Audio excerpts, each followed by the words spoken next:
낭독하셨어요. 평형에서 중요한 거는 무엇일까요? 평형? 이해와 수달님도 전에 얘기해 주셨었는데, 기다리면 때가 온다. 친구분이 얘기해 주셨다고 하면서, 평형은 글라이딩 하면서 기다리는 시간이 굉장히 중요하고, 또 한 가지 글라이딩을 잘 이루어지게 하려면 유선형 자세가 만들어진 상태에서 발차기 킥이 강하게 이루어져야 제대로 된 앞으로 몸을 밀어주는 글라이딩을 만들 수가 있어요. 그래서 평형 배우실 때는 일단 발차기를 좀 중점적으로 연습을 하시는 게 맞아요. 그래야 내가 조금 더 쉽게 평형을 하실 수가 있어요. 상체는 멋있게 수영하기 위해서 막 상체를 이렇게 세우고 빨리 하기 위해서 하는 그런 약간 킥에 도움이 되는 서포터 하는 역할 정도 생각하시면 좋을 것 같고, 그렇다고 상체가 중요하지 않다는 건 아니지만 비중이 다른 종목에 비해서 상체보다 하체, 킥에 조금 더 많은 비중을 차지하고 있기 때문에 평형은 킥을 좀 열심히 연습하시는 게 조금 더 빠르고 효율적인 평형을 하는 데 도움이 되지 않을까 싶거든요. 평형 가볼게요. 한번 보세요. 지금 보실 때 내가 제일 안 되는 부분 있잖아요. 여러분이 수영하시면서 이게 잘 안 됐었는데 저 사람은 어떻게 하지? 저 사람 하는 게 조금 더 부드러워 보이는데 뭐가 다르지? 이렇게 하고 한번 보시면 좋을 것 같아요. 한번 가볼게요.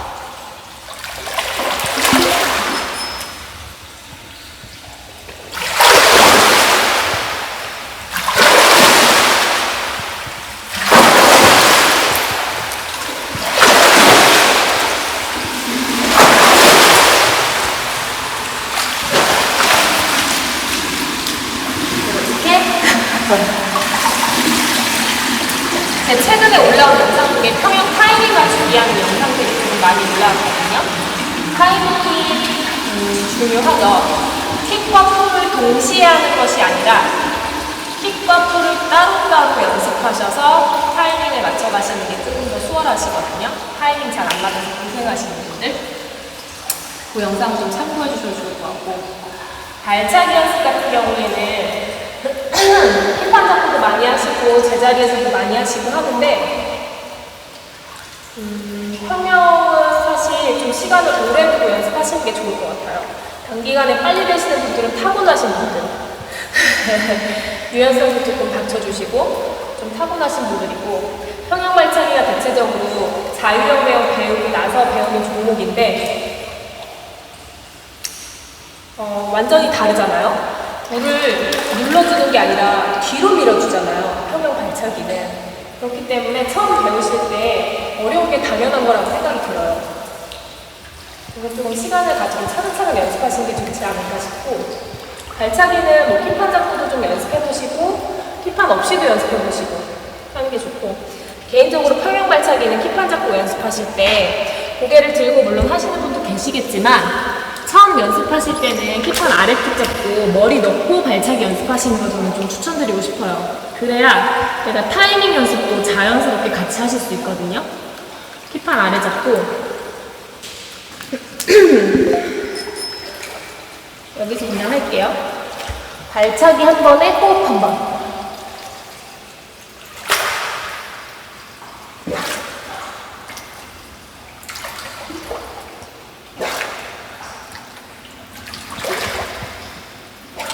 이런 식으로 그렇게 하시면 내가 나중에 팔 동작을 여기에 넣더라도 숨 쉬었던 그 타이밍에 팔 다시 넣고 발차기, 다시 팔 넣고 발차기, 이렇게 맞추시는 게 좀 수월하실 거예요.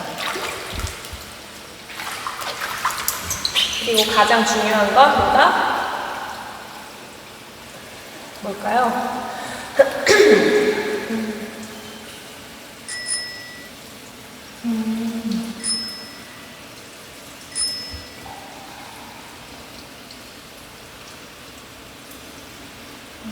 핵꿀잼 TV님이 누가 한팔 평형 드릴을 추천했는데 왜 하는지 혹시 아세요 선생님? 하셨어요. 일단은 몸에 밸런스 맞추는 연습을 하는 거죠. 수영은 어떤 연습을 해도 좋아요. 이렇게 섞어서도 많이 하죠. 평형은 제일 많이 하는 게 평형손에 저병발차기. 저병발차기 하면 앞으로 밀려나가는 힘이 뻥 차면서 글라이딩을 쭉 할 수 있어서 글라이딩하는 느낌을 느끼기에 좋은 드릴이에요. 그것처럼 한팔 평형도 마찬가지.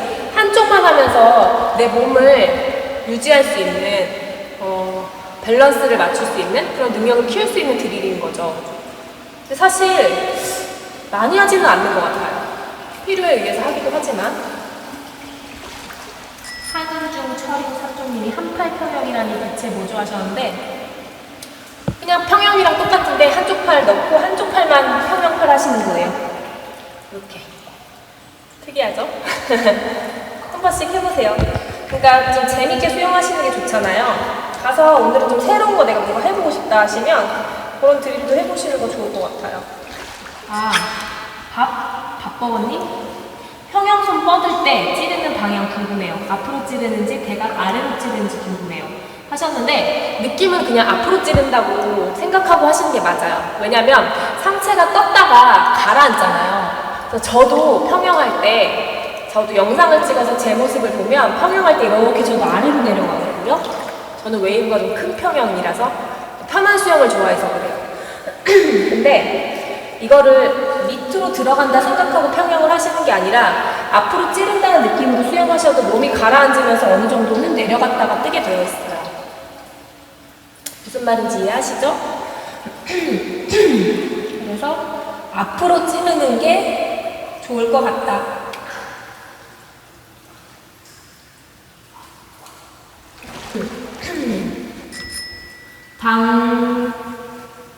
성공이 상체 안 올라와요. 고개만 올라오는 느낌이고 상체 올라오는 방법 알려주세요. 이것도 제가 하긴 했었는데 간단하게 보여드리면, 상체가 뜰 때 여러분 내가 물론 발차기를 하고 앞으로 나가는 힘에 의해서 상체가 위로 뜨는 것도 있지만, 팔 동작 하실 때 보통 우리가 설명할 때 하이엘보라고 하는데, 팔꿈치 엘보를 조금 손보다 위치를 높은 데 두어서 하이엘보라고 얘기하거든요. 자유형할 때도 물잡기 할 때 이렇게, 접영할 때도 물잡기 할 때 이렇게 팔꿈치를 세워요. 근데 평형할 때도 비슷한 팔꿈치 세우는 동작이 들어가는데, 이거를 팔꿈치를 조금 높은 위치에 세우는 이유가 뭐냐면, 여기서 이제 내가 팔꿈치를 모아주면서 가슴 앞쪽에서 팔을 모으게 되죠. 요 모아주는 동작에서 물론 가슴을 위로 끌어올리면서 상체를 들기도 하지만, 얘가 물을 아래쪽으로 눌러주면서 상체가 뜨는 걸 돕게 돼요. 근데 이거를 그냥 이렇게만 평형하시는 분들, 이렇게 개구리처럼 그냥 편하게 호텔 수영이라고도 하더라고요. 이렇게 머리 그냥 내놓고 이렇게 수영하시는 분들 있죠? 이렇게 하시면 상체를 많이 띄우기에는 사실 적합하지 않죠. 수영하기엔 편한데. 그래서 팔꿈치를 세우면 높은 위치에서부터 많은 물을 누릴 수 있기 때문에 상체 띄우기가 조금 수월하죠. 이렇게 생각하시면 될 것 같아요. 타이밍도 중요하지만 팔을 눌러주면서 강하게 눌러야겠죠. 천천히 누르면 눈이 안 뜨겠죠. 무거우니까 골밖에 올라올 때 강하게 눌러주면서 쭉 끌어올려 주시면 상체가 조금 더 많이 뜨실 거예요. 신경 쓰면서 한번 해보시면 좋을 것 같아요. 셀러리님이 킥판 잡고 평형 발차기 하면 앞으로 잘 안 나가요. 손까지 같이 하면 잘 되는데 킥판만 잡으면 뒤쳐져서 스트레스 받아요. 셀러리님은 제 생각에 그러면 발차기의 그 속도도 좋지만 타이밍이 잘 맞으시는 분인 것 같아요. 타이밍이 잘 맞아서 팔하고 다리를 같이 했을 때는 그 밸런스가 좋다 보니까 잘 되는데, 발차기만 이용해서 수영을 하시면 잘 안 되는 거죠. 그런 이유일 수도 있고, 그 다음에 킥판 잡을 때 뭐 이제 머리를 들고 하셔서 이렇게 잡으면 자유형, 접영, 평형 다 마찬가지로 킥판에 저항이 있기 때문에 조금 속도가 줄어드는 느낌이 나실 수도 있어요. 그러니까 그럴 때는 최대한 어깨를 물속으로 가라앉힌다 생각하시고 수영할 때와 비슷한 몸의 유선형 자세를 만들어서 발차기 하시는 게 조금 도움은 되실 것 같아요. 기다리는 팔을 누르면서 숨을 쉬시죠. 숨 쉬러 올라가려고.